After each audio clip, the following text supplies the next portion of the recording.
Welcome to History Teller YT. Today, we journey back over 1,000 years into the storm-tossed seas and fierce battlefields of the Viking Age. From the icy fjords of Scandinavia, the Norse launched their longships to raid monasteries, conquer kingdoms, and explore lands farther west than anyone in Europe imagined. They were warriors feared across England and Francia, but also settlers who built homes in Iceland, Greenland, and even North America. They were traders who carried furs and slaves to the markets of Byzantium and Baghdad, and poets who carved myths of Odin, Thor, and Ragnarok into the memory of their people. Their story is one of both destruction and creation, of terror and beauty, of chaos and law. In this series, we'll uncover not only the raids and battles, but also the farms, families, and faith that defined Viking life. We'll see how their gods gave them courage, how their ships gave them power, and how their sagas gave them immortality. By the end, you'll understand why the Vikings still captivate us today, not just as raiders, but as shapers of a world that still bears their mark. Stay with us, because the saga of the Northmen is about to unfold. The Viking Age did not emerge from nowhere. It was born in the rugged lands of Scandinavia, where the environment shaped both the people and their way of life. The regions of modern Norway, Sweden, and Denmark were dominated by long, icy winters, brief summers, and rough coastlines carved by fjords. Agriculture was possible, but limited. The soil was often rocky, the growing season short, and survival required resourcefulness. Fishing, hunting, and animal husbandry became vital. Over time, the Norse people turned to the sea not just for food, but also for exploration and wealth. Their geography trained them to be sailors before they ever became raiders. The fjords offered natural harbors, while dense forests provided timber for shipbuilding. Living in scattered villages and clans, they developed resilience, independence, and a fierce warrior ethos. This environment produced a society where strength, loyalty, and courage were not just admired, but essential. Without them, survival itself was at risk. Out of these cold northern lands, a storm would soon sweep across Europe. To understand the Vikings, we must first understand their belief system. Norse mythology was more than legend. It was a worldview that explained life, death, and destiny. The gods of Asgard, Odin, Thor, Freya, and Loki, were not distant, abstract deities. They were living symbols of values the Norse admired: wisdom, bravery, fertility, cunning, and chaos. The Vikings saw the world as a balance between order and destruction, forever destined to end in Ragnarok, the great twilight of the gods. Unlike Christian heaven or hell, their afterlife was tied to honor and battle.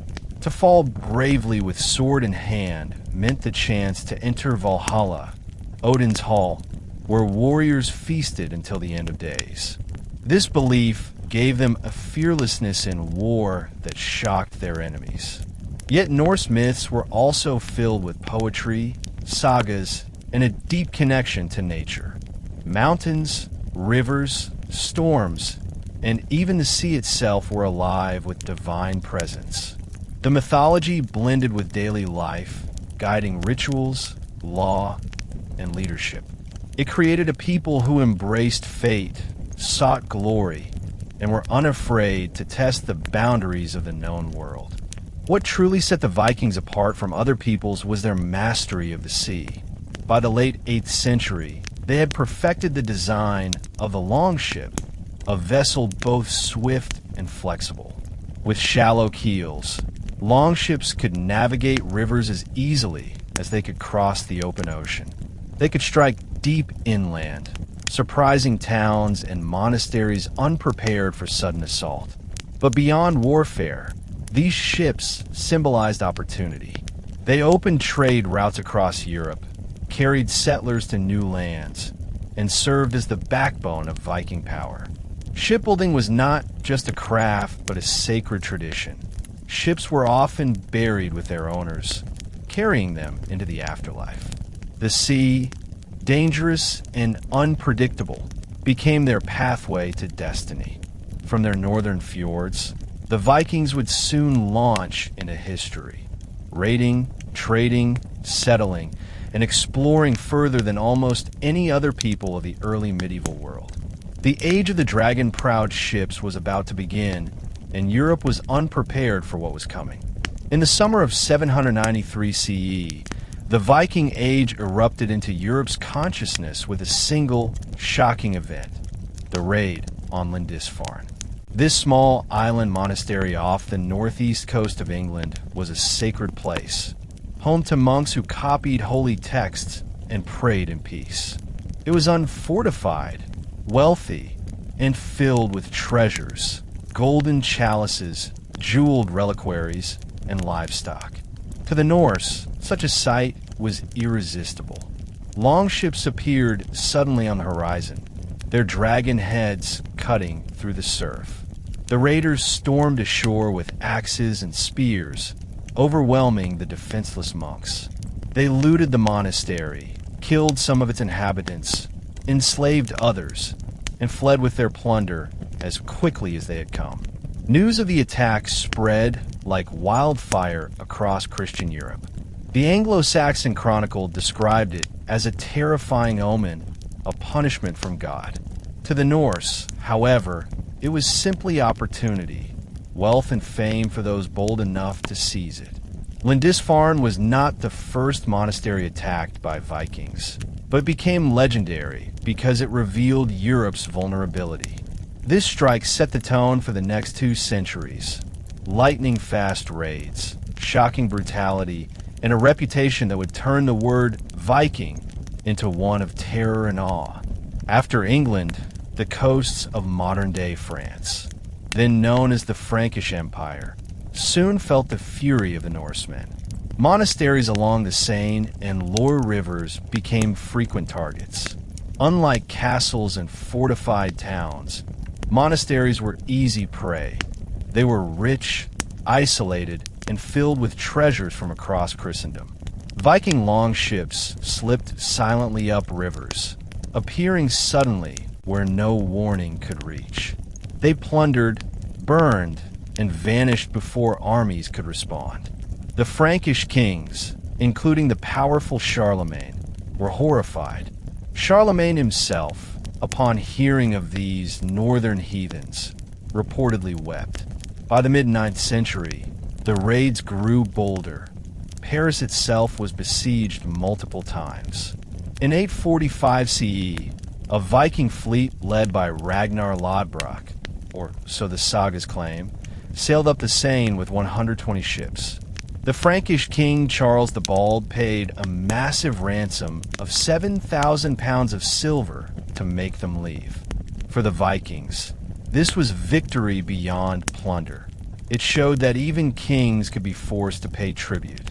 For Europe, it was a humiliation that revealed how unprepared the continent was for this new enemy. The rivers of Francia became highways for raiding fleets, and the Norse carved their names into the memory of every monastery they touched. By the late 9th century, the very name Viking inspired terror across Europe. They were not merely raiders, but became symbols of unstoppable force. Yet it is important to remember that these raids were not random acts of savagery.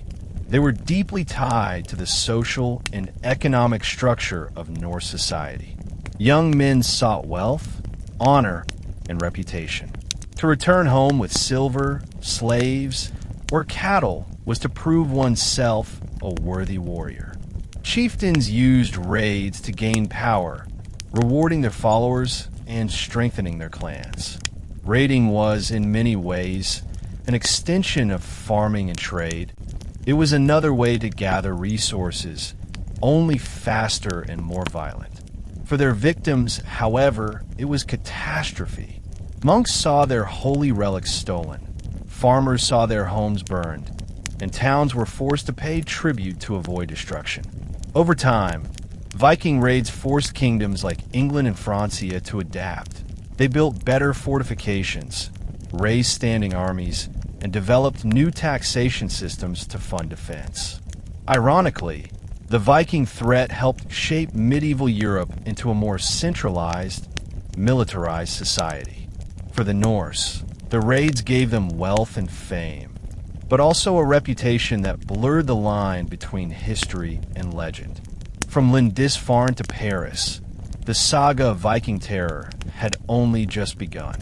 The raids of the 8th and 9th centuries were only the beginning. By the mid-9th century, the Vikings shifted from hit-and-run plundering to large-scale invasion and settlement. England became one of their primary targets. At the time, England was not a unified kingdom, but a collection of smaller realms: Northumbria, Mercia, East Anglia, and Wessex. Each of these was vulnerable to attack. In 865 CE, the so-called Great Heathen Army arrived, a coalition of Viking warriors larger and more organized than anything seen before. Led by legendary figures like Halfdan Ragnarsson and Ivar the Boneless, this force aimed not just to raid but to conquer. Within a decade, they had crushed kingdoms, killed kings, and carved out territory for themselves. The regions of eastern and northern England fell under Viking control, an area that came to be known as the Danelaw. Here, Norse law, customs, and settlement patterns took root alongside Anglo-Saxon traditions. Towns like York, which the Vikings called Jorvik, flourished as hubs of trade and culture. Unlike the early raids, this was a permanent transformation. Norse settlers farmed the land, married locals, and established a new Anglo-Scandinavian identity. Though wars with Wessex under Alfred the Great slowed their expansion, the Danelaw left a permanent mark on English culture, language, and governance. Words, place names, and even laws survive today as reminders of this Viking presence. While England bore the brunt of Viking expansion, Ireland became another focal point of settlement. Viking raiders first struck Irish monasteries in the late 8th century, attracted by their wealth and the chaos of Ireland's fragmented political system. Unlike England, Ireland was divided into dozens of small kingdoms, constantly at war with each other. The Vikings exploited this disunity, establishing fortified bases known as long forts along the coasts and rivers. These began as temporary camps for raids, but soon grew into permanent settlements. The most famous of these was Dublin, founded by Norsemen around 841 CE. From this base, the Vikings launched raids across Ireland and beyond, but Dublin also became a thriving trading center, linking Scandinavia, Britain, and continental Europe. The Norse introduced new shipbuilding techniques, commerce networks, and even urban planning to Ireland. Over time, they intermarried with Irish clans, producing a mixed Norse-Gaelic culture that endured for centuries. The Norse kings of Dublin were both feared raiders and respected rulers, sometimes allying with local Irish dynasties against rivals. Though the Irish eventually pushed back, defeating Viking armies at battles like Clontarf in 1014, the Norse influence in Ireland never fully disappeared. The legacy of these Viking kingdoms shaped Irish trade, politics, and identity well into the Middle Ages. Beyond England and Ireland, the Vikings also turned northward to Scotland and its surrounding islands. The Orkneys, Shetlands, Hebrides, and even the Isle of Man fell under Norse control. These islands, closer to Norway than to London, became key stepping stones for Viking power. Norse jarls, earls, ruled these territories with a mix of independence and allegiance to Scandinavian kings. The rugged Scottish highlands and islands were sparsely populated, making them easier to dominate. Norse settlers built farms, traded in local harbors, and sometimes clashed with native Picts and Scots. Over time, The culture of these islands became a blend of Celtic and Norse traditions, seen in archaeology, place names, and even surviving folklore. Viking control of these areas also had strategic importance. It allowed them to dominate the North Sea routes and launch raids deeper into the British Isles. By the 10th century, Norse influence in Scotland was so strong that entire regions identified more with Scandinavia than with mainland Britain. Even today, traces of this Norse heritage remain in the Shetland and Orkney Islands, where traditions, surnames, and cultural festivals still echo the Viking past. In these northern reaches, as across the British Isles, the Vikings were not just raiders. They were settlers, rulers, and shapers of identity. Their impact would outlast the Viking Age itself. The Frankish Empire, ruled at its height by Charlemagne, was the most powerful Christian kingdom in Western Europe during the 8th and 9th centuries. Its wealth, sprawling rivers, and thriving towns made it a prime target for Viking raiders. Unlike England, Francia's geography offered the Norsemen vast river systems like the Seine, Loire, and Garonne, which cut deep into the heart of the empire. For the longships, these were highways into Europe's richest lands. As early as the 790s, raids struck monasteries and villages along the coast. By the mid-9th century, however, the attacks grew larger and more organized. Viking fleets often numbered dozens, even hundreds of ships, carrying thousands of warriors. Towns that seemed safe deep inland suddenly found themselves under assault when longships appeared from the riverbands. The Franks were shocked not only by the suddenness of these raids, but also by the ferocity of the attackers. Monasteries, often built near rivers, became favorite targets, rich in gold, silver, and manuscripts. The Frankish annals record these raids as disasters, punishments from heaven, and moments of humiliation for kings who struggled to defend their lands. The Vikings had found in Francia a land of wealth and opportunity, and for over a century, they would bleed it with relentless strikes. Among all the raids in Francia, none captured the imagination of both contemporaries and later storytellers as much as the siege of Paris in 845 CE. According to chronicles, a Viking leader, often identified as Ragnar Lodbrok, though history and legend blur, sailed up the Seine with a fleet of 120 ships. Thousands of warriors advanced toward Paris, the jewel of the Frankish kingdom. King Charles the Bald, grandson of Charlemagne, gathered his forces to stop them. But the Vikings were battle-hardened, disciplined, and ruthless. After defeating part of the Frankish army in combat, they advanced to the city itself. Paris, then a much smaller town than today, was poorly defended and vulnerable to assault. The citizens panicked as the raiders pillaged the outskirts and threatened the heart of the city. Rather than risk destruction, Charles negotiated. He agreed to pay the Vikings an enormous ransom, 7,000 pounds of silver. The invaders accepted, withdrew, and returned home wealthy beyond imagination. For the Vikings, it was a triumph, proof that kings could be forced to buy their peace. For the Franks, it was a humiliation that revealed the weakness of even the mightiest empire in Europe.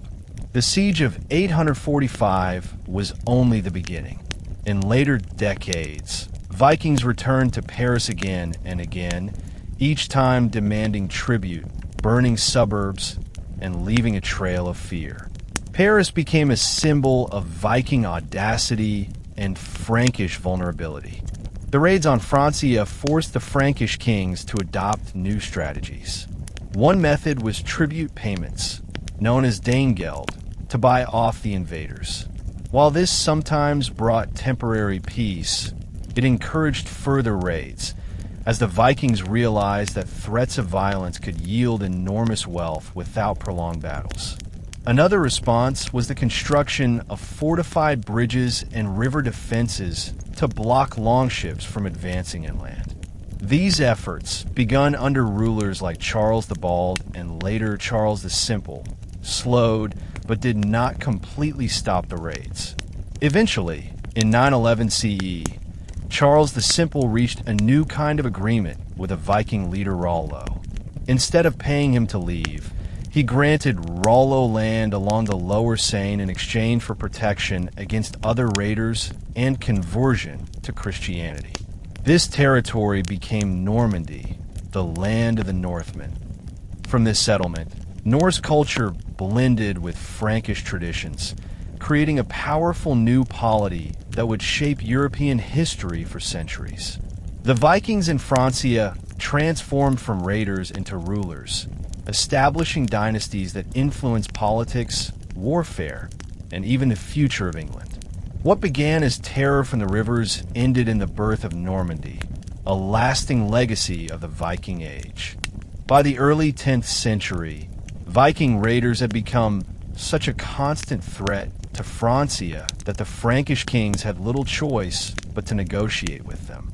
In 911 CE, King Charles the Simple struck a landmark deal with the Viking leader Rollo, whose forces had terrorized the Seine Valley for years. At the Treaty of St. Clair-sur-Epte, Charles offered Rollo land in the Lower Seine region in exchange for loyalty, military service, and conversion to Christianity. This grant of territory became known as Normandy, the land of the Northmen. Rollo accepted, was baptized as Robert, and swore allegiance to the king. But while the treaty symbolized peace, it also marked a profound transformation. The Vikings were no longer just outsiders raiding for silver. They were becoming landholders and feudal lords within the European system. Settling permanently, they established farms, built fortresses, and imposed their authority over local populations. The Norse who had once burned monasteries were now patrons of churches. The warriors who had defied kings were now dukes under royal charters. Yet, even in this new role, they retained their martial spirit, using Normandy as both a base of defense against other Vikings and a springboard for future ambitions. What began as a desperate compromise by Charles the Simple would reshape Western Europe for generations. The creation of Normandy was more than a political arrangement. It was the beginning of a unique cultural synthesis. The Norse settlers who came with Rollo did not remain an isolated warrior elite.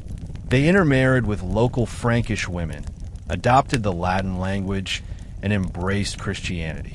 Within a few generations, the Normans spoke Old French instead of Old Norse, built Romanesque churches instead of pagan temples, and followed Frankish feudal customs instead of clan assemblies.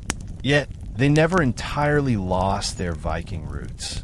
The martial ethos of the Norse, their naval skill, and their restless drive for conquest remained central to Norman identity.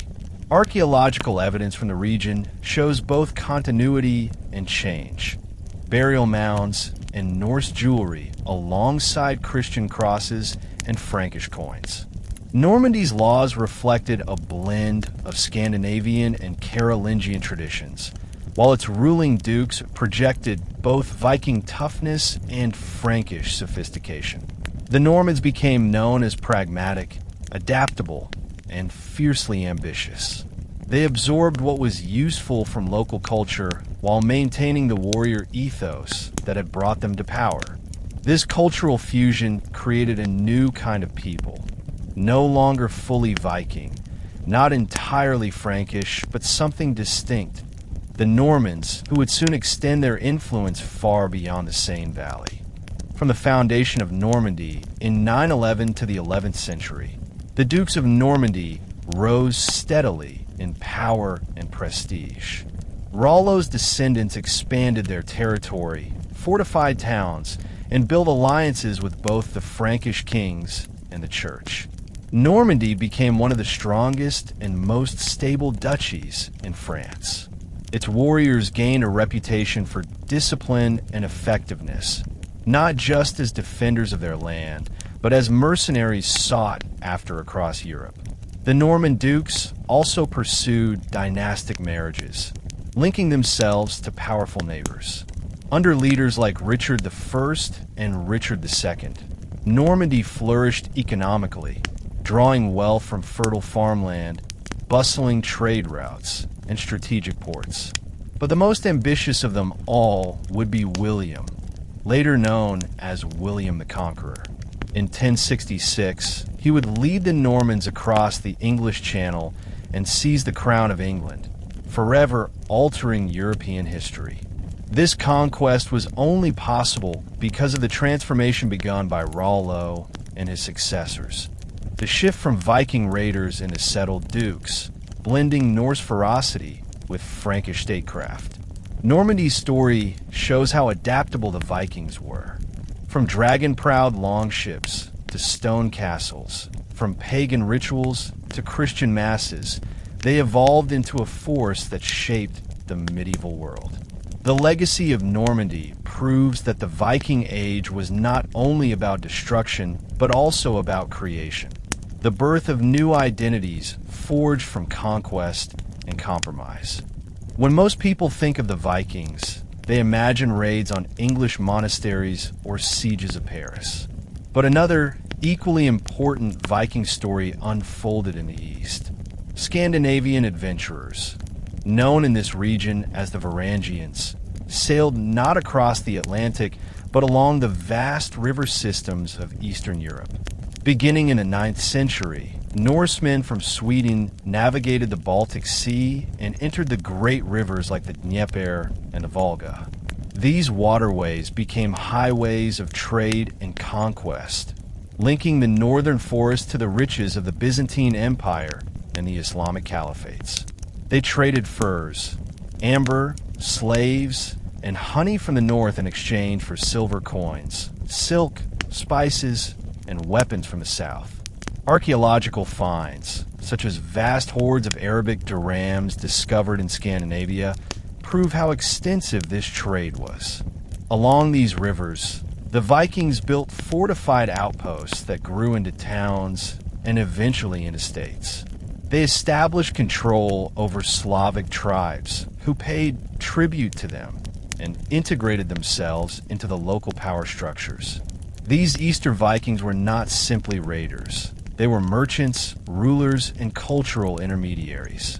Their ability to adapt from warrior bands to political leaders laid the foundation for what would become the medieval state of Kievan Rus. Unlike the fleeting terror of a raid, this was a long-term transformation, one that reshaped Eastern Europe for centuries to come. According to the primary chronicle, a medieval Russian text, the Slavic tribes in the region invited Varangian leaders to bring order to their lands. Whether this was a legend or a reflection of real events, it captures the reality that Norse warriors had become central players in Eastern European politics. A Varangian chieftain named Rurik established himself at Novgorod around 862 CE, and his successors expanded southward to Kiev, creating the powerful state known as Kievan Rus. This realm became a fusion of Norse, Slavic, and Byzantine influences. The ruling dynasty remained of Scandinavian origin for generations, but its culture became increasingly Slavic and Orthodox Christian. Kievan Rus prospered from its position on trade routes between the Baltic and the Black Sea. Goods and people flowed through its cities, enriching its rulers and connecting it to the wider medieval world. By the 10th century, rulers like Oleg, Igor, and Vladimir the Great had forged Kievan Rus into a formidable state. They launched military campaigns against Constantinople, demanding recognition and trade rights from the mighty Byzantine Empire. Over time, the Varangian origins of Kievan Rus faded into legend, but their impact endured. They gave Eastern Europe a centralized monarchy, connected it to global trade, and laid the foundations for what would eventually evolve into modern Russia, Ukraine, and Belarus. The Viking journey east was not just about silver and swords. It was about creating a new civilization, The Vikings' eastern adventures did not end in Kiev. Many continued southward to the Byzantine Empire, where their reputation as fierce warriors earned them a unique place in history. The emperors of Constantinople, always in need of reliable soldiers, recruited Norsemen into their service. By the 10th century, this elite unit became known as the Varangian Guard. Unlike local troops, the Varangians had no ties to Byzantine politics or noble families, which made them fiercely loyal to the emperor himself. Armed with their long axes and unshakable discipline, they became both bodyguards and shock troops. Chronicles describe them as fearless in battle, often fighting to the death rather than surrender. Their presence in Constantinople left deep cultural impressions.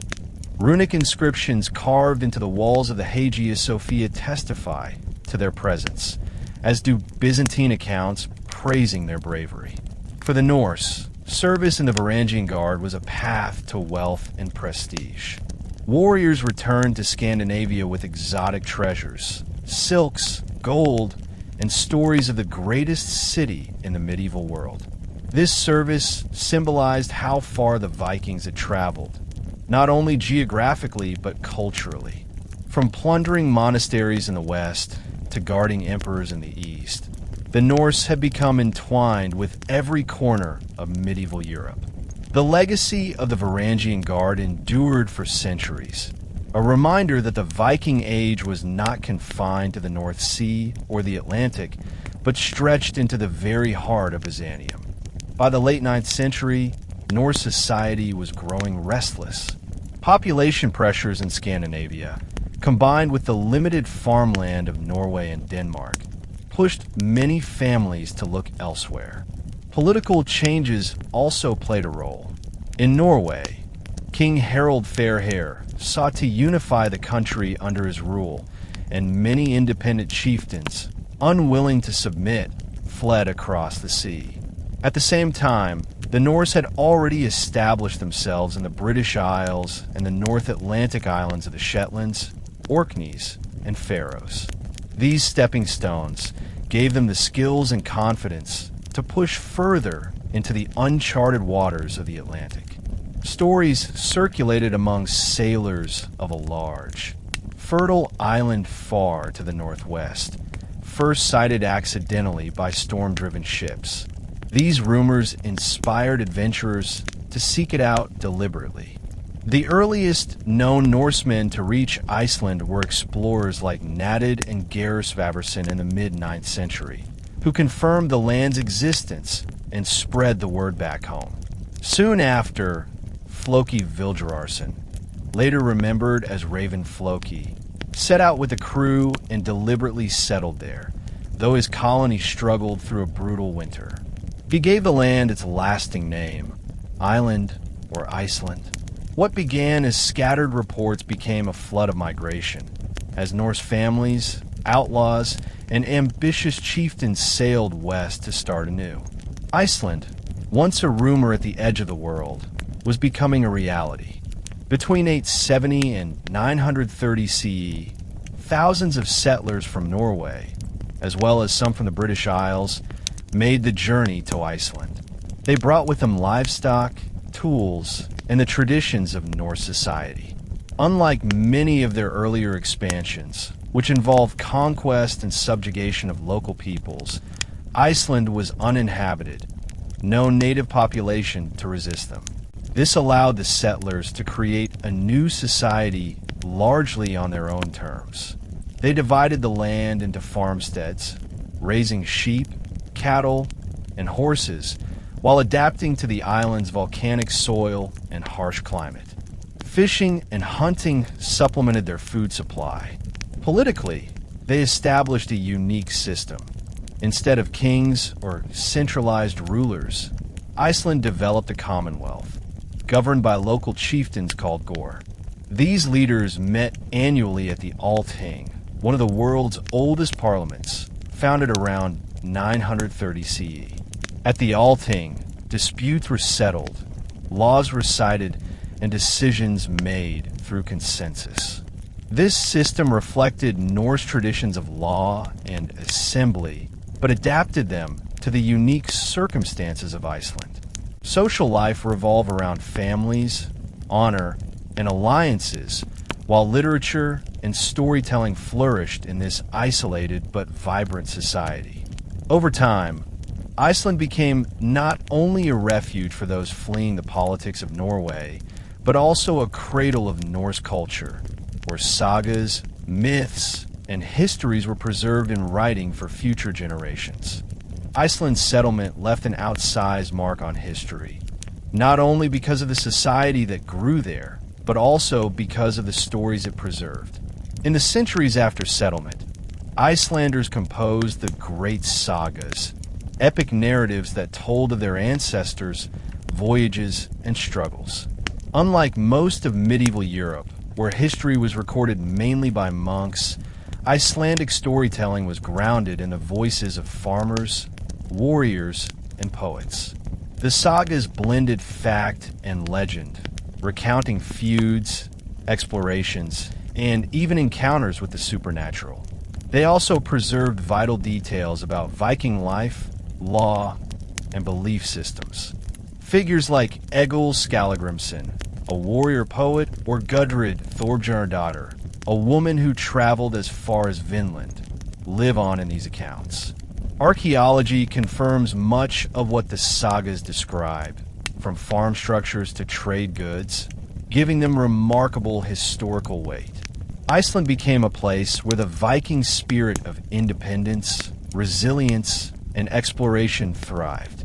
Even though the island was isolated and harsh, it produced one of the richest literary traditions of the medieval world. Through the sagas, Iceland gave the Viking Age a voice that still echoes today, an enduring memory of men and women who carved out a home on the edge of the known world. This cultural achievement ensured that the Viking story would not vanish, but live on in legend, shaping how we understand them centuries later. The story of Greenland begins with one of the most infamous figures of the Viking Age, Eric the Red. Born in Norway around 950 CE, Eric was known for his fiery temper and violent disputes. His family had already been exiled once, fleeing Norway for Iceland. But in Iceland, Eric's conflicts continued, culminating in a killing that forced the local assembly to banish him for 3 years. Facing exile, Eric looked west, toward rumors of a new land spotted by earlier sailors. He gathered a crew, set out across the stormy North Atlantic, and in 982 CE reached a massive, icy landmass. Though much of it was covered in glaciers and tundra, Eric explored the coastal fjords, where he found some areas suitable for farming and settlement. True to his cunning nature, when he returned to Iceland, he named the place Greenland, hoping that the attractive name would encourage settlers to join him. His marketing worked. In 985 CE, he led a fleet of 25 ships carrying families, livestock, and supplies. Only 14 ships made it through the dangerous seas, but those who survived established the first permanent Norse colonies in Greenland. Eric's exile thus became the foundation of one of the most remote Viking settlements in history, a community that would endure against staggering odds for centuries. The Norse settlers in Greenland faced an environment unlike anything they had encountered before. The land was harsher than Iceland, with shorter summers, longer winters, and limited arable soil. Yet the settlers adapted. They built farms along the fjords, where the climate was mildest, raising cattle, sheep, and goats. Fishing, sealing, and hunting caribou and walruses became essential for survival. Walrus ivory, in particular, became Greenland's most valuable export, traded to Europe in exchange for iron, timber, and luxury goods. The society was organized into 2 main settlements. The eastern settlement near modern-day Qaqortoq, which was larger and more prosperous, and the smaller western settlement further north. Each community revolved around farmsteads, with turf houses providing insulation against the bitter cold. The settlers also brought Christianity with them. Churches were built, and a bishopric was established at Gardar, making Greenland a spiritual outpost of medieval Christendom. Despite the isolation, the Greenlanders maintained ties with Iceland and Norway, sending ships back and forth when weather permitted. Yet life was precarious. Storms could destroy ships, crops often failed, and survival demanded constant resilience. For the Greenlanders, every year was a gamble against the elements, but for generations they managed to carve out a fragile yet enduring society at the edge of the known world. Though the Greenland colonies endured for nearly 500 years, their story was one of continual struggle. As the medieval climate cooled during the Little Ice Age, growing seasons shortened and storms became harsher, making farming increasingly difficult. Over time, reliance on walrus ivory trade also became a weakness. When demand for ivory in Europe declined in the 14th century, Greenland's economy suffered greatly. Isolation deepened as fewer ships braved the dangerous Atlantic crossing. Archaeological evidence shows signs of malnutrition and declining populations in the later years of the settlements. By the 15th century, both the western and eastern settlements had disappeared. Whether the last Greenlanders starved, migrated, or assimilated with local Inuit peoples remains debated. But their decline marked one of the most dramatic endings of the Viking diaspora. Yet the legacy of Greenland is profound. It represented the farthest edge of Norse resilience and ambition, proof of their ability to adapt to almost any environment. The sagas immortalized Eric the Red and his descendants, ensuring that Greenland would not be forgotten. And Greenland became the launching point for an even more daring chapter, the voyages further west, into the mysterious land the sagas called Vinland. The Greenland experiment may have ended, but it paved the way for one of the most extraordinary episodes in Viking history, the discovery of North America. The daring leap from Greenland to North America was made possible by the restless spirit of exploration that defined the Viking Age. Among the Greenland settlers was Leif Erikson, son of Eric the Red. According to the sagas, Leif had heard stories of strange lands west of Greenland, first glimpsed by sailors blown off course. One such figure was Bjarni Herjolfsson, who around 986 CE accidentally sighted wooded shores while trying to reach Greenland, but never landed there. Inspired by these tales, Leif set out around the year 1000 CE with a crew of 35 men, determined to explore what lay beyond the horizon. Sailing southwest, they encountered lands that matched the descriptions. First, a barren, icy place they called Helluland, land of flat stones, likely modern Baffin Island. Then a forested region named Markland, land of forests, likely Labrador. And finally, a fertile area with wild grapes, rich meadows, and abundant resources. Leif called it Vinland, the land of wine. Archaeological discoveries, particularly at Lance Aux Meadows in Newfoundland, confirm that Norse explorers built dwellings in North America around this time.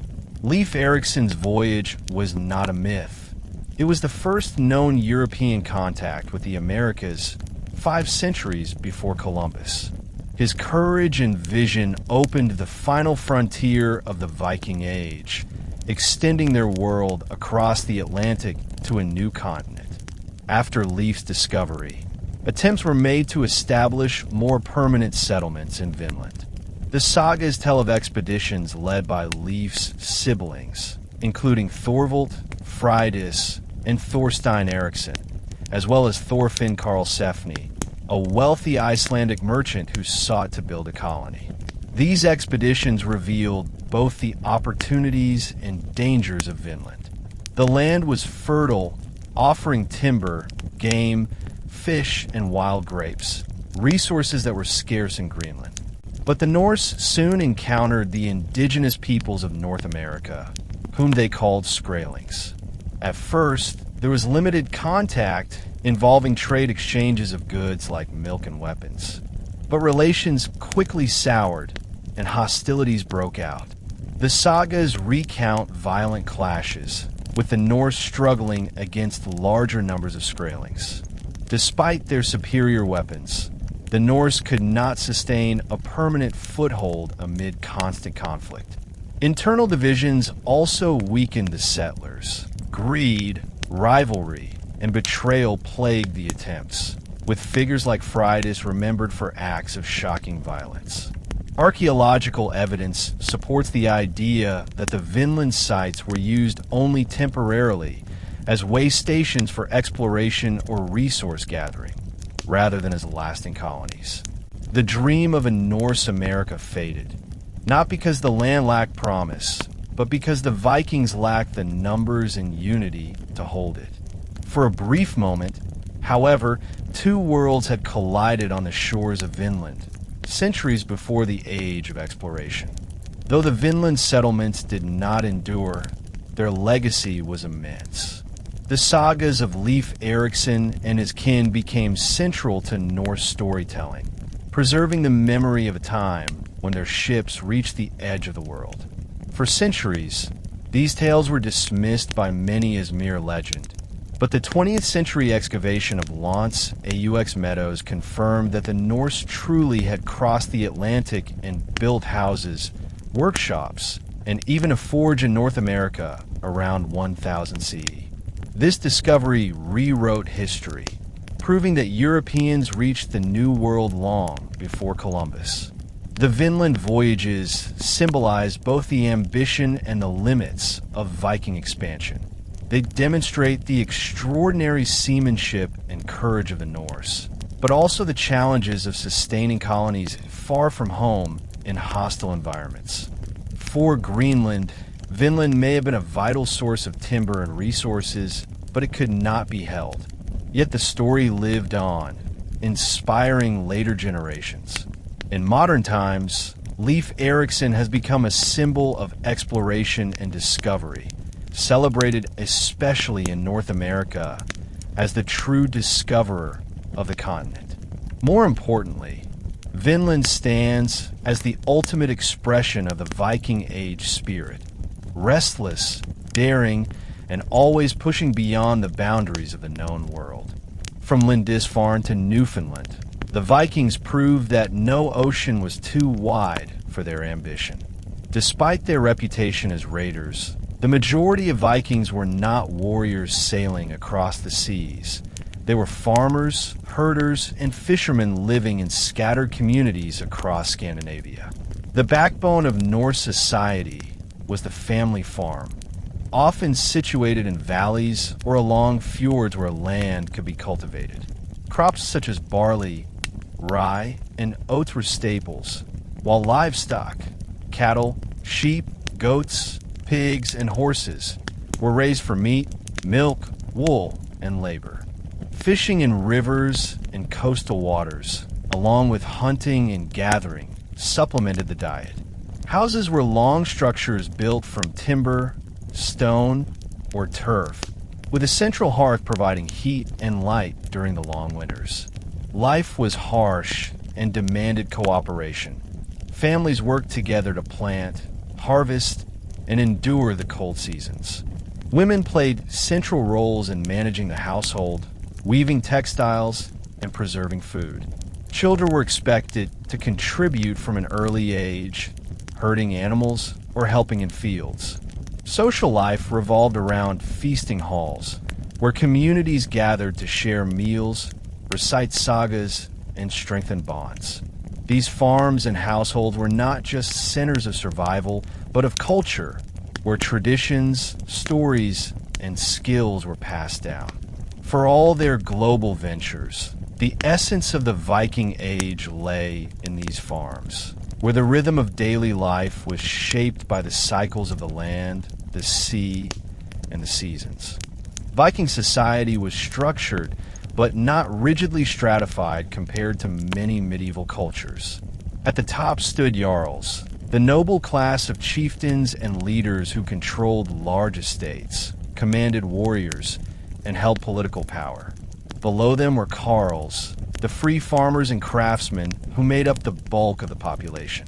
At the bottom were thralls, enslaved people captured in raids or born into servitude, who performed labor in households and farms. Yet Norse law offered some mobility. A thrall could sometimes buy freedom, and a carl's bravery in battle could elevate his status. What bound society together was not just power but law, expressed in the thing, a governing assembly where free men gathered to debate disputes, pass judgments, and make decisions. Each region had its own thing, presided over by a law speaker who recited the laws from memory. Justice was based on compensation and honor.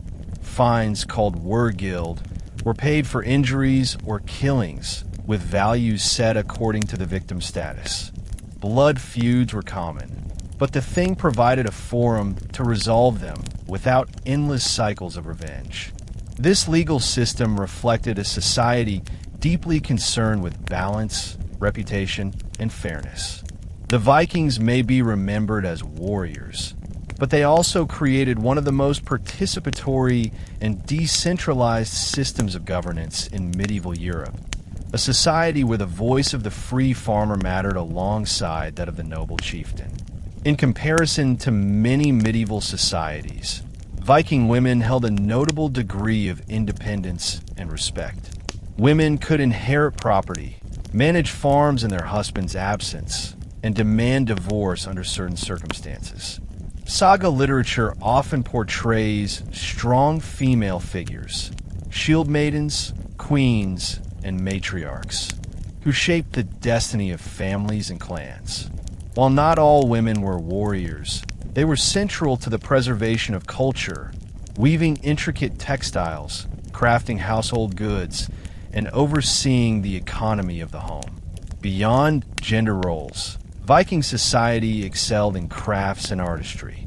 Skilled smiths forged weapons, armor, and jewelry of remarkable quality, while woodcarvers and shipbuilders produced works that blended utility with beauty.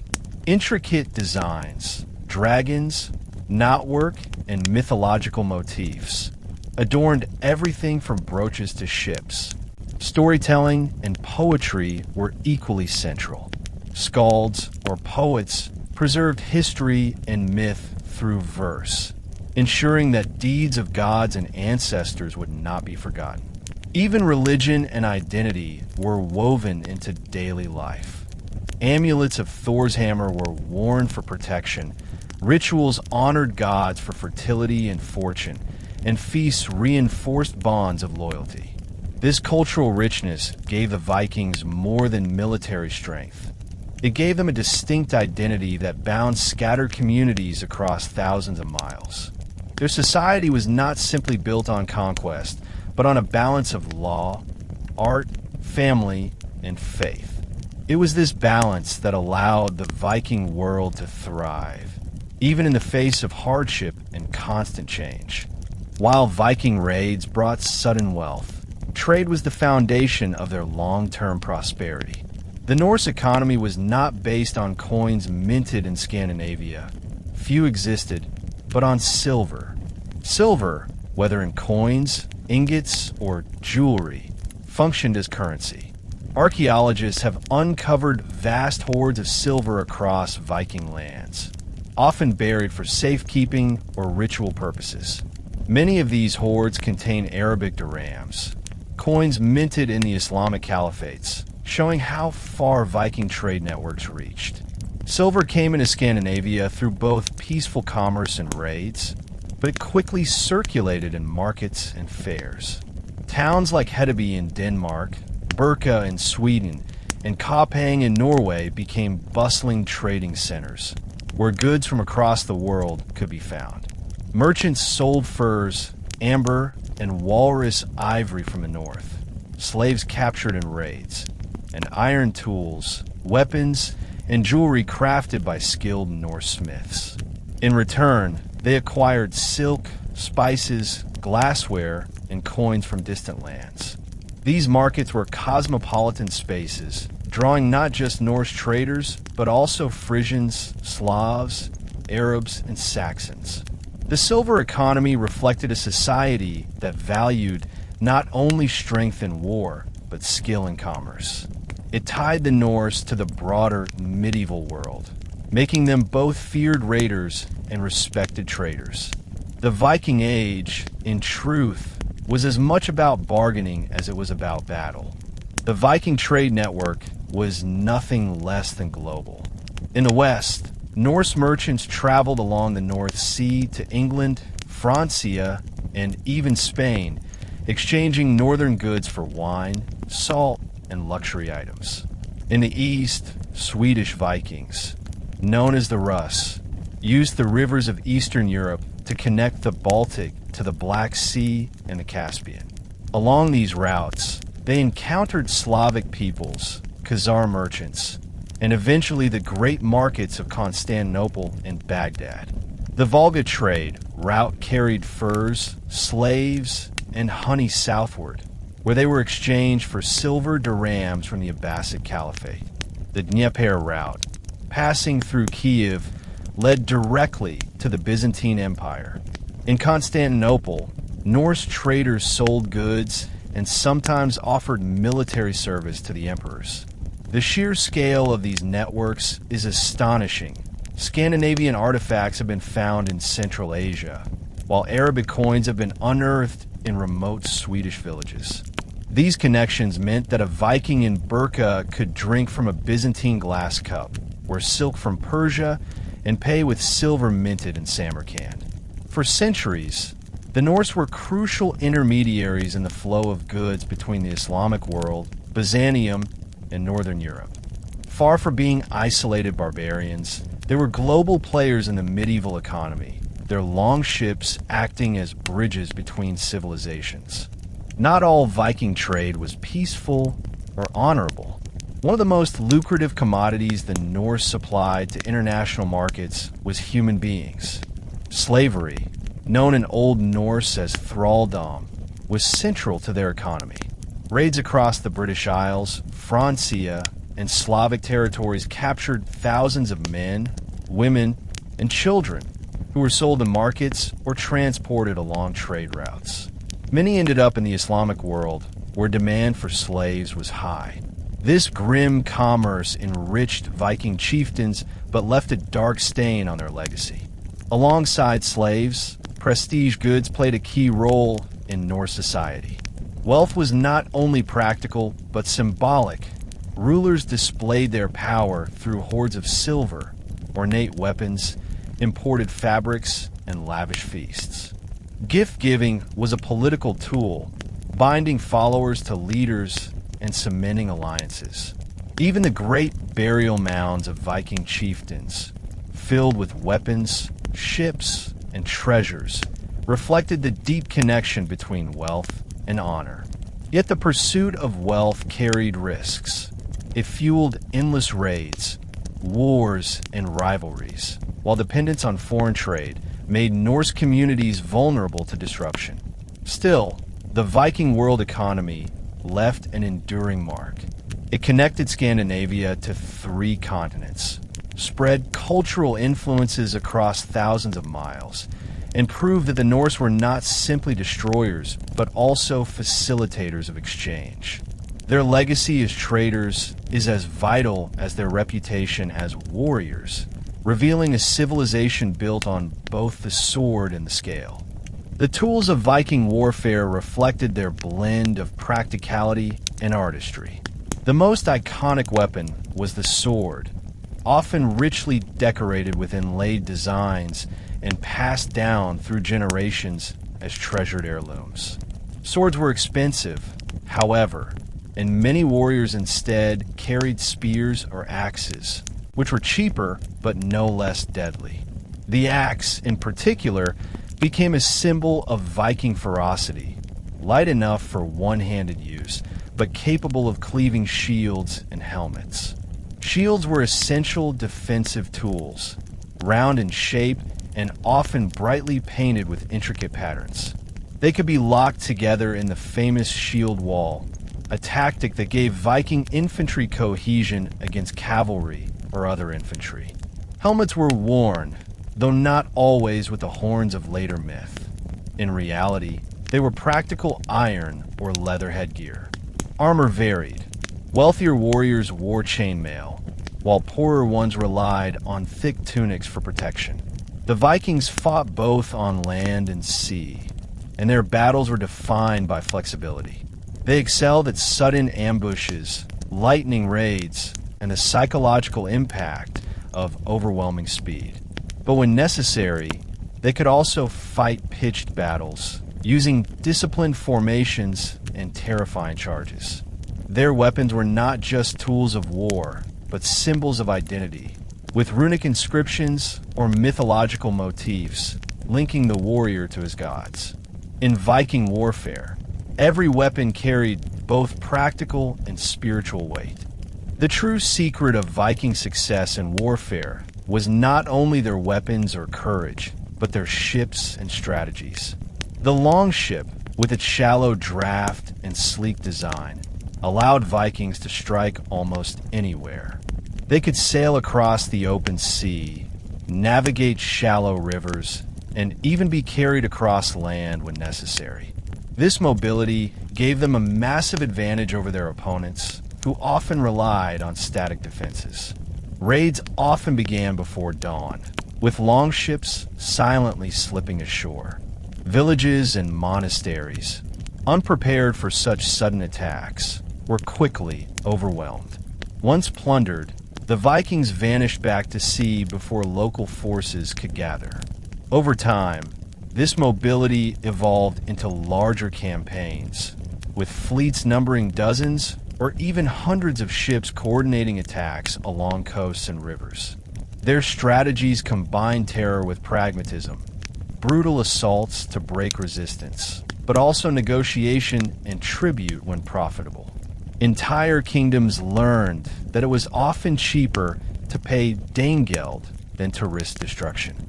The psychological impact was enormous. Chroniclers describe entire regions paralyzed with fear at the rumor of dragon-headed ships approaching. Yet the Vikings were not invincible. When faced with fortified cities, disciplined armies, or unfavorable terrain, they could be defeated. Still, their blend of mobility, surprise, and ferocity ensured their reputation as the most feared warriors of the early medieval world. In the end, Viking warfare was about more than battle. It was about domination through fear, speed, and relentless will, a strategy that shaped Europe for centuries. At the heart of Viking belief was a pantheon of gods and goddesses whose personalities reflected the values and struggles of Norse society. Unlike distant and all-powerful deities in other religions, the Norse gods were flawed, mortal in their own way, and constantly engaged in battles against fate. Odin, the All-Father, was both a wise ruler and a seeker of knowledge, willing to sacrifice his eye at Mimir's well for wisdom. He was the god of kings, poets, and warriors, embodying cunning and ambition. Thor, the thunder god, wielded his hammer Mjolnir against giants, representing strength, protection, and fertility. Farmers prayed to him for good harvests and warriors for courage. Freya, goddess of love, fertility, and battle, received half of those slain in combat, while Odin took the other half to Valhalla. The trickster Loki, neither fully god nor fully giant, embodied chaos, deceit, and transformation, his schemes often leading to both catastrophe and salvation. These gods lived in Asgard, connected to the human world of Midgard by the great world tree Yggdrasil. The myths painted a universe alive with meaning, where gods, giants, dwarves, and humans all played roles in an ongoing cosmic drama. For the Vikings, these stories were not mere entertainment. They explained the cycles of life, death, and destiny. In their flawed yet powerful gods, the Norse saw reflections of themselves, brave, ambitious, and forever struggling against the odds. The Viking religion was deeply tied to nature and community, expressed not in great temples, but in local rituals and sacred spaces. Worship often took place outdoors, in groves, near rivers, or at stone altars. Sacrifices, known as blots, were central rituals in which animals, sometimes even humans, according to some sources, were offered to the gods to ensure fertility, prosperity, and protection. Feasting was always part of these ceremonies, reinforcing bonds within the community. Seasonal festivals marked key points of the year, such as the Yule celebration in winter, which later influenced Christian traditions. Priests, or gore, often doubled as chieftains, blending political and spiritual leadership. Burial practices also reflected belief. Important individuals were interred with weapons, tools, jewelry, and even ships to aid them in the afterlife. The concept of fate, or WYRD, shaped Viking attitudes toward death. Life was seen as predetermined by the Norns, the weavers of destiny, and courage in the face of doom was the highest virtue. Unlike many medieval religions, Norse paganism did not demand obedience to dogma, but participation in shared rituals that honored both gods and ancestors. Every oath, sacrifice, and feast reinforced a worldview where the divine was woven into the fabric of everyday life. The sacred was never far away. From the whisper of the wind in the trees to the crash of waves on the shore, the Vikings saw the hand of the gods in all things. Perhaps the most striking element of Norse mythology was its vision of the end, Ragnarok, the twilight of the gods. Unlike many religions that promised eternal paradise, the Norse saw the universe as destined for destruction. According to the myths, Ragnarok would begin with Fimbulwinter, a terrible and unending cold. The bonds of kinship and order would collapse, and chaos would consume the world. The gods themselves would march into battle against the giants and monsters.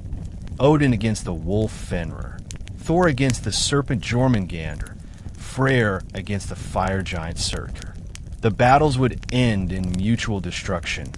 Odin devoured, Thor slain even as he kills the serpent, and Surtur's flames consuming the world. Yet Ragnarok was not the end of all things. From the ashes, a new world would arise, green and fertile, where survivors would rebuild. This vision shaped Viking courage. If even the gods were fated to die, then mortality was no shame. It was destiny. The true measure of worth was how one faced it. To fight bravely, to leave behind a name remembered in sagas, was to achieve immortality of a different kind. In this way, Ragnarok gave the Norse both fatalism and hope. It reminded them that all things end, but also that from endings come beginnings. The myth of Ragnarok infused Viking life with a profound sense of urgency and meaning, encouraging them to seize glory while they lived. It was a worldview that made them fearless, both in battle and in exploration. Viking society, though often associated with violence and chaos, was in fact held together by an intricate system of laws and traditions. These laws were not written down at first, but preserved orally, passed through generations by law speakers who recited them at assemblies. The purpose of law was not only to punish, but to maintain balance and preserve honor within the community. At the heart of Viking law was the principle of wergild, or man price, a system of compensation paid to a victim's family for injury or death. Every person had a wergild value based on their social standing. Nobles, freemen, and thralls all had different worths. Instead of endless cycles of blood feuds, compensation allowed disputes to be resolved without perpetual violence. Property rights, inheritance, marriage contracts, and trade regulations were also governed by law. Unlike in monarchies where kings dictated justice, Viking law was communal, shaped by consensus and tradition. It gave ordinary free men a voice in governance and protected them from arbitrary rule. This balance between personal freedom and communal obligation was one of the most distinctive features of Norse culture. Far from being lawless raiders, the Vikings had one of the most advanced legal cultures of their age, ensuring order even in societies spread across distant fjords and colonies. The cornerstone of Viking justice was the Thing, a local assembly where free men gathered to settle disputes, pass judgments, and make decisions. The Thing was both court and parliament, reflecting the deeply communal nature of Norse governance. Cases brought before the Thing could range from theft and land disputes to murder and feuds. The law speaker recited the relevant laws, witnesses gave testimony, and a jury of local men decided outcomes. Participation in the Thing was a duty as well as a right, binding communities together in collective responsibility. Over time, larger assemblies formed to represent entire regions. The most famous of these was the Althing, established in Iceland around 930 CE. Held at Thingvellir, a dramatic rift valley that symbolized the meeting of nature and law, the Althing gathered chieftains, farmers, and traders from across the island. For 2 weeks, every summer, laws were recited, disputes settled, marriages arranged, and alliances forged. It was both a legal forum and a grand social festival, where people exchanged goods, gossip, and news.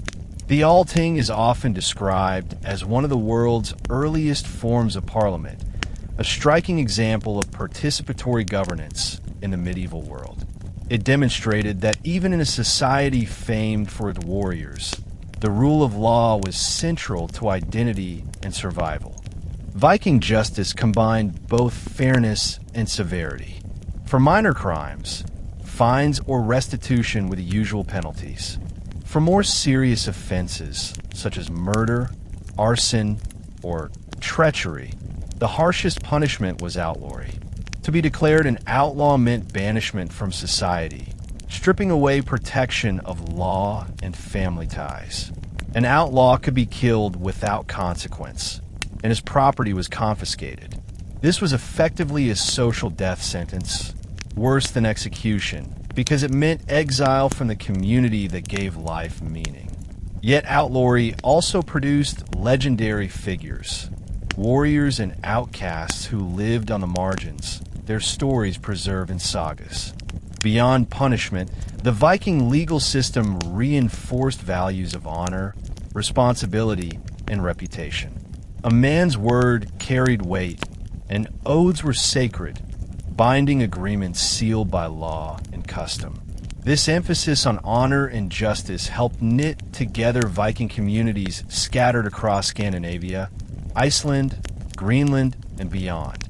The legacy of Norse law was enduring. Iceland's Althing continues today as the modern Parliament of Iceland, one of the oldest continuous assemblies in the world. More broadly, Viking legal traditions influenced the development of European law, blending with Christian and feudal systems in places like Normandy and England. The Vikings may be remembered for raids and battles, but their true power also lay in their ability to create order, justice, and systems of governance that survived long after their ships stopped sailing. Viking art was not confined to grand monuments or massive statues. It was woven into daily life. Their creativity appeared in weapons, jewelry, tools, and ships, blending utility with beauty. The most recognizable Viking style is called the animal art style, marked by swirling patterns, dragons, serpents, and interlacing designs that seem to come alive. Swords might bear intricate hilts of silver or bronze, while axe heads and spear shafts were decorated with carvings of beasts. Brooches, Arm rings and pendants featured knotwork patterns or images of gods like Thor and Odin. Even combs, buckets, and household items bore artistic flourishes. Ships, the heart of Viking power, were often masterpieces of design, their prows carved into dragon or serpent heads to strike fear into enemies. Burial finds such as the Oseberg ship in Norway reveal the height of Norse craftsmanship.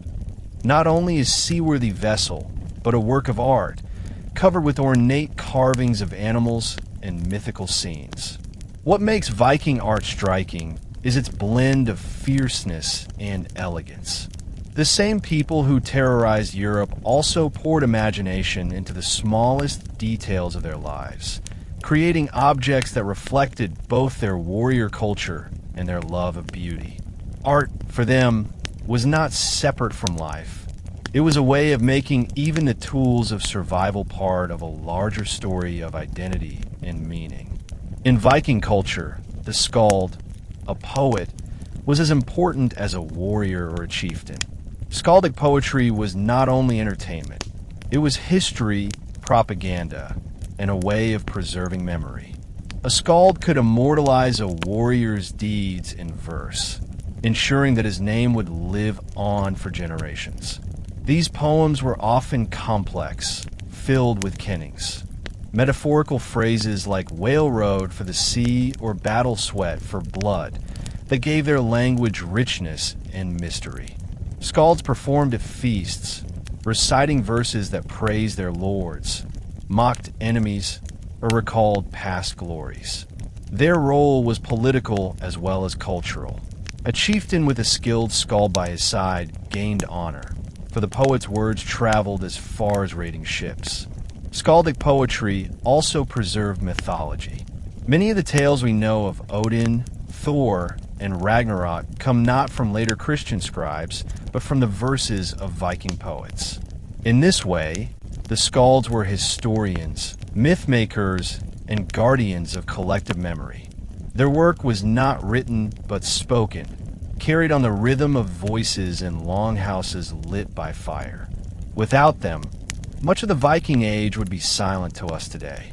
They remind us that words were as powerful as swords, that in a culture of warriors, it was poetry that gave immortality.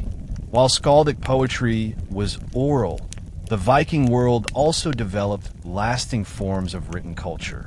The most famous are the sagas, epic prose narratives written down in Iceland centuries after the Viking Age, but based on earlier oral traditions. These sagas recount the lives of heroes, settlers, kings, and explorers. Works like the Saga of the Icelanders, Egil Saga, and the Vinland sagas preserve incredible detail about battles, voyages, feuds, and even daily life. Though shaped by later Christian scribes, the sagas capture the spirit of a people who valued memory and story above all. Alongside sagas, the Vikings used runes, an alphabet known as the Elder Futhark and later the Younger Futhark, for inscriptions on stones, wood, and metal. Rune stones scattered across Scandinavia commemorate the dead, boast of journeys, or mark territorial claims. Some are simple, with names and dedications, while others are elaborate monuments covered with carvings and runic poetry. The runes were seen as magical as well as practical, connected to Odin himself, who is said to have discovered them through sacrifice. Together, sagas and runes gave the Vikings a written voice that has echoed across a millennium. They ensure that we can still hear the laughter, grief, and bravery of people who lived 1,000 years ago. Through art, poetry, and story, the Norse transformed fleeting lives into enduring legend, leaving behind not only bones and ships, but words and images that continue to inspire.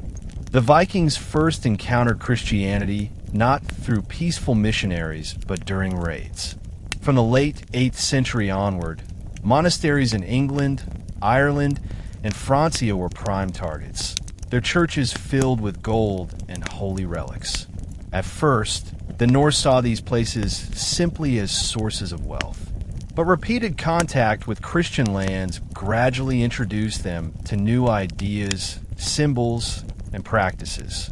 Captives taken in raids, often monks, priests, or Christian farmers, brought their faith with them into Norse households. Some were forced into slavery, but others became part of the communities, quietly spreading Christian beliefs. Trade also carried Christianity into Scandinavia. Merchants from Saxony, Francia, and England brought not only goods, but also priests and missionaries. The sight of churches, crosses, and Christian rituals made a powerful impression on the Norse, even if they did not immediately abandon their gods. Early attempts at conversion met resistance, for Christianity threatened the authority of local chieftains and the traditions of Odin and Thor. Yet kings and jarls recognized that adopting the new faith could strengthen their ties to powerful Christian neighbors, bringing trade privileges and political alliances. Thus, the seeds of conversion were sown, not just in theology, but in economics and diplomacy. The faith that the Norse once mocked or ignored was slowly becoming part of their world. The real turning point came when Viking leaders themselves embraced Christianity, often for political gain. In Denmark, Harald Bluetooth, who ruled in the 10th century, famously declared that he had made the Danes Christian. According to the Great Gelling Stone, he united Denmark and Norway and brought his people to the faith. His motives were not purely spiritual. Conversion gave him legitimacy in the eyes of the Holy Roman Empire and the Christian kingdoms around him, reducing the risk of invasion and securing alliances. In Norway, Olaf Tryggvason and later Street Olaf Haraldsson used forceful methods to spread Christianity, smashing pagan temples and compelling baptism through law and sword. Resistance was fierce. Many farmers and chieftains clung to the old gods, and battles were fought over faith as much as territory. In Iceland, however, the process was more diplomatic. Around the year 1000, after fierce debate at the Althing, the Icelanders agreed to adopt Christianity collectively to prevent civil war, though private pagan worship was allowed for a time. Across Scandinavia, the old religion gave way not through sudden revelation, but through gradual political, social, and economic pressure. Christianity became the faith of kings and rulers first, and only then filtered down to common people. The conversion was as much about power and unity as about belief. Even as Christianity spread, the old beliefs did not vanish overnight. For generations, Norse communities blended pagan customs with Christian practices. Archaeological finds show burials that combine crosses with Thor's hammer, suggesting families hedged their bets between two faiths. Pagan festivals, such as Yule, were adapted into Christian celebrations like Christmas, preserving seasonal rituals while changing their meaning. Storytelling preserved myths of Odin, Thor, and Loki even as churches rose across the land. Skaldic poets, now working for Christian kings, blended biblical themes with old poetic forms. Over time, however, the church gained control of law, education, and culture, erasing much of the pagan tradition. By the 12th century, Scandinavia was firmly Christian, its people integrated into the broader European Christendom. Yet the influence of the old gods never fully disappeared. Their stories survived in sagas, and their symbols endured in art and folklore. Christianity reshaped Viking identity, replacing Valhalla with heaven and blood sacrifice with the Mass. But it also preserved certain Norse values, courage, honor, and storytelling, within a new spiritual framework. The conversion marked the end of the Viking Age in many ways, for the warriors of Odin became the Knights of Christ. Yet the blending of these two worlds created a culture both unique and enduring, leaving a legacy that still fascinates today. By the late 10th and early 11th centuries, the same kingdoms that had once been helpless before Viking longships had grown stronger and better organized. England, which had been divided into small, vulnerable realms at the start of the Viking Age, was gradually unified under rulers like Alfred the Great and his descendants. Castles and fortified towns, known as Buzz, now dotted the English countryside, making it far harder for raiders to strike and escape. Francia, once humiliated by paying tribute, evolved into a more centralized kingdom, where leaders like the Dukes of Normandy, descendants of Vikings themselves, defended the coasts. Christian Europe as a whole adapted to the Viking threat, developing permanent military structures, river fortifications, and standing armies. No longer could Viking fleets simply glide up rivers and take cities by surprise. Even in Ireland and Scotland, local rulers who had once been divided and vulnerable learned to fight back, forming alliances against Norse settlers. The psychological terror that once made Viking raids so devastating was now less effective, as people knew what to expect and how to resist. For centuries, the Vikings had thrived on the weakness of their enemies. Once Europe grew stronger, their advantage began to fade.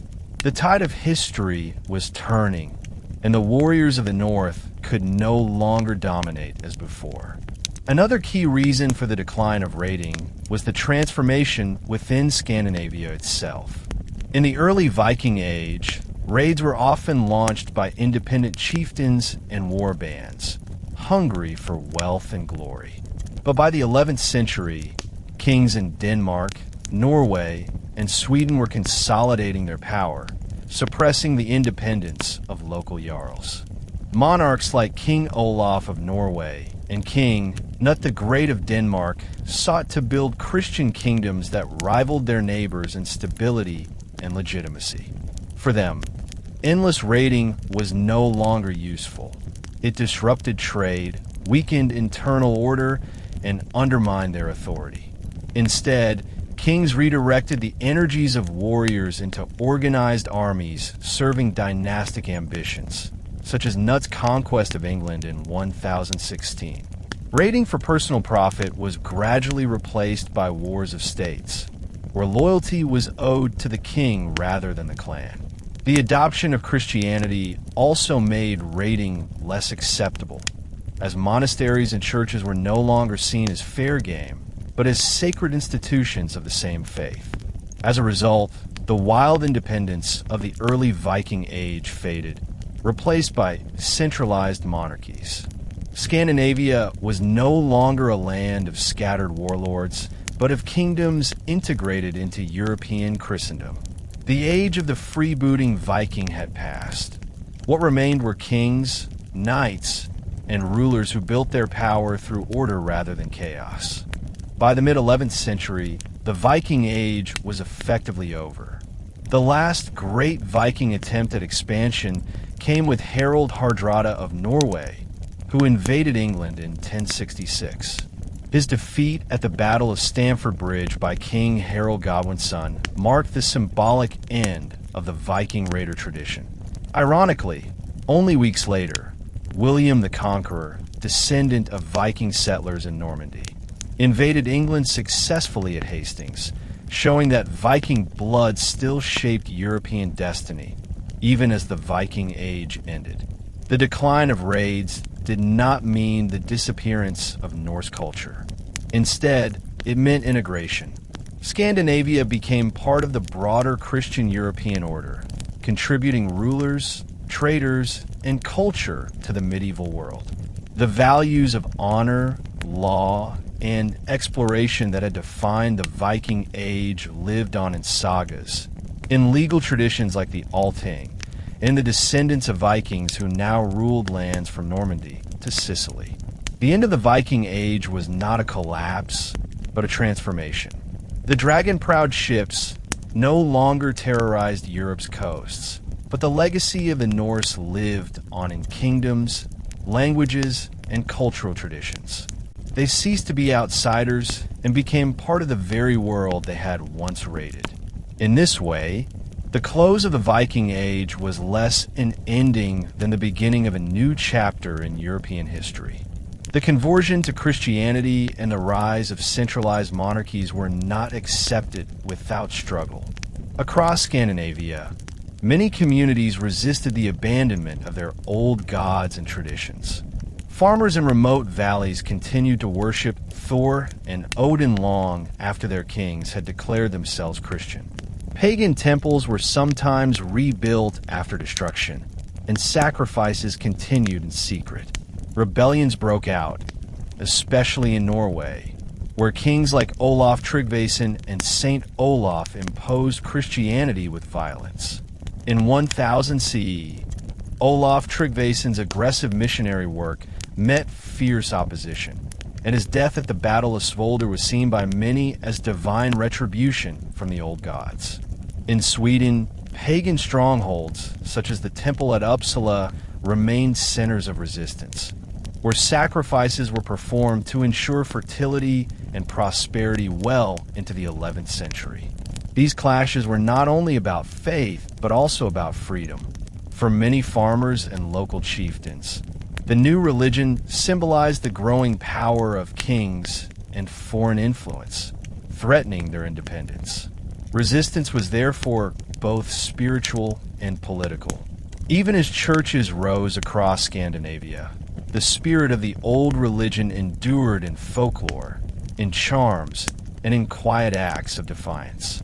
The Viking Age may have been fading, but its people did not surrender their traditions without a fight. Beyond religious resistance, political rebellions also marked the later Viking Age. As monarchs consolidated their power, many local jarls and free farmers rebelled against what they saw as tyranny. The Norse had long valued independence, with law assemblies and local governance giving them a sense of autonomy. When kings sought to impose taxes, conscription, or forced conversions, uprisings flared. In Denmark, revolts against King Nut and his successors revealed that not all were content with the shift from raiding to centralized monarchy. In Norway, the story of Håkon the Good illustrates the tension. Though he was a Christian king, he ruled with caution, knowing that forcing religion or authority too strongly would provoke rebellion. The sagas tell of countless disputes where farmers armed themselves against overbearing lords, sometimes winning concessions, other times crushed by royal armies. These rebellions reflected a deeper truth, that the Viking Age had been born from independence and opportunity, and many communities refused to give it up easily. Even after the great raids ended, Viking society was never fully tamed. The fighting spirit that had carried them across seas now turned inward, fueling conflicts that echoed the old warrior ethos. Resistance to authority kept the Viking world turbulent, a reminder that the age of free warriors did not vanish overnight. Though Christianity triumphed and monarchies solidified, the traditions of the Viking Age survived in remarkable ways. Festivals like Yule were rebranded as Christmas, but retained many pagan customs, such as feasting, drinking, and celebrating the return of the sun. Symbols of Thor's hammer were worn alongside crosses for generations, blending old faith and new. The sagas, written down in Iceland centuries later, preserved not only stories of gods and heroes, but also the memory of rebellion and independence. Language itself carried traces of Viking identity, as Old Norse words lived on in English, French, and Slavic tongues. In remote parts of the North Atlantic, like Iceland, the Faroe Islands, and Greenland, Viking traditions of law, assembly, and storytelling remained strong. Even the restless drive for exploration survived. Descendants of Norse settlers in Normandy became conquerors of England in 1066, founders of kingdoms in Sicily, and crusaders in the Holy Land. These were not raids in the old style, but expansions fueled by the same ambition that had once driven Viking longships. In this way, the Viking Age survived not as a political era, but as a cultural current. Its traditions adapted, blended, and endured, ensuring that the spirit of resistance, independence, and courage never truly disappeared. The age of raids was over, but the Viking spirit lived on in the people and places they had touched long after the last longship was pulled ashore. Centuries after the Viking Age ended, Icelandic writers began recording the oral traditions of their ancestors. These became the sagas, long prose narratives that blended history, legend, and myth. Works like the Saga of the Icelanders, Egil's Saga, the Saga of the Greenlanders, and the Saga of the Kings preserve the deeds of Viking warriors, settlers, and explorers. Though written in a Christian context, these sagas captured the spirit of the Viking world. The blood feuds, the voyages, the struggles for honor. Figures like Egil Skallagrimsson, a warrior poet who embodied both brutality and brilliance, or Gudrid Thorbjarnardóttir, who journeyed to Vinland, became immortalized in these tales. The sagas are not purely factual. They exaggerate, dramatize, and moralize. Yet archaeology often confirms their core details, such as the voyages to Greenland and Vinland, or the political conflicts of early Iceland. More importantly, the sagas shaped how later generations understood their Viking ancestors. They were not remembered only as raiders, but as complex people, farmers, poets, explorers, and lawmakers. The sagas gave the Viking Age permanence, turning fleeting lives into stories that echo across centuries.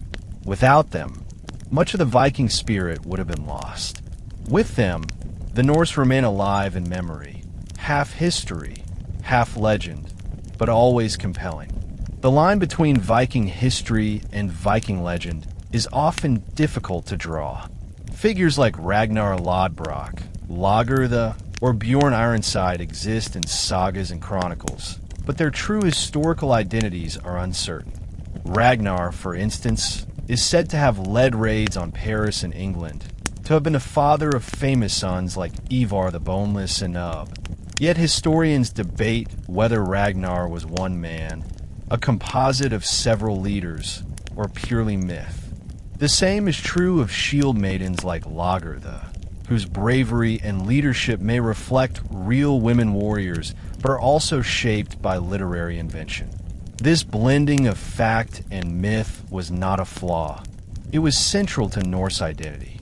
To the Vikings, what mattered was not precise accuracy, but the enduring power of a name, the story told of feasts, the reputation that survived after death.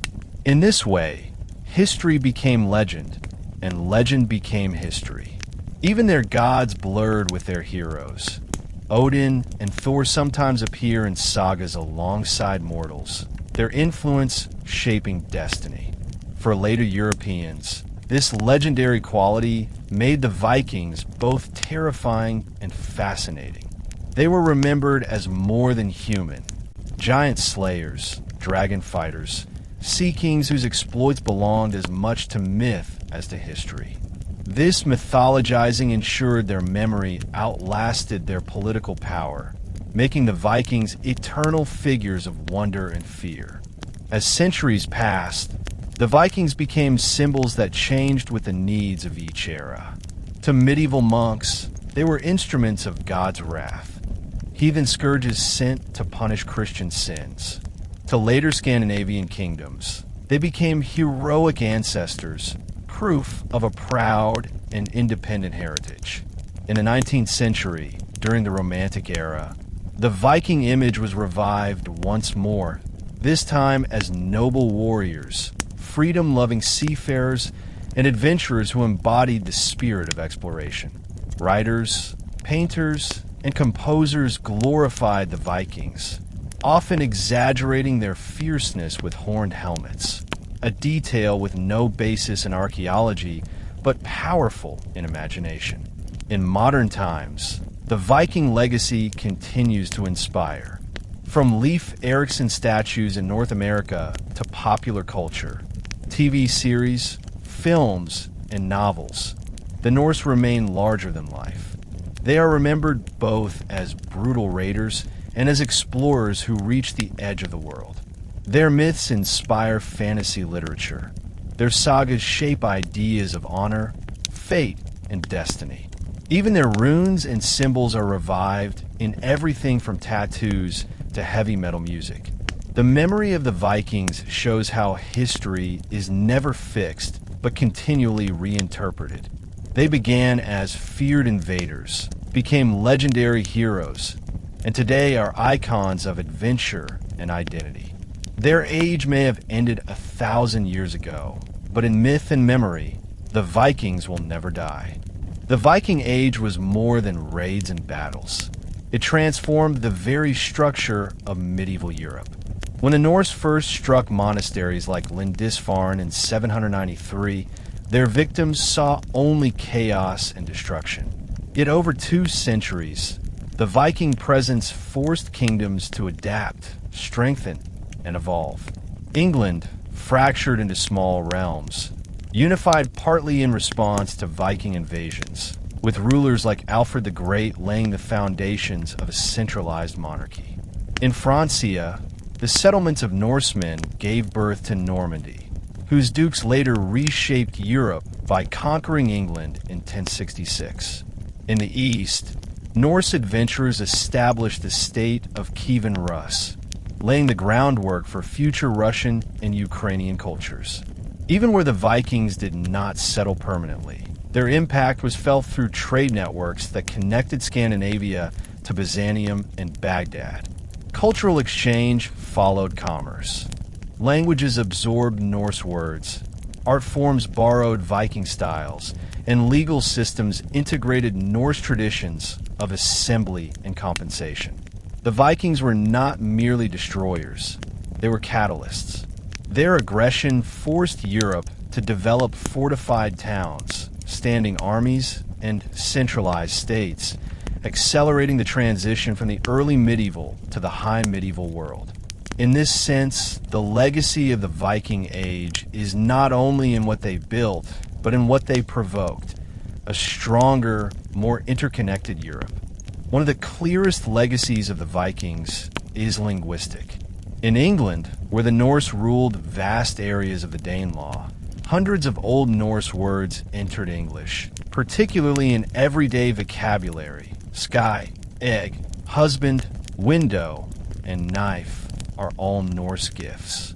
Place names across England and Ireland, ending in by farm or Thorpe village, still mark where Norse settlers lived.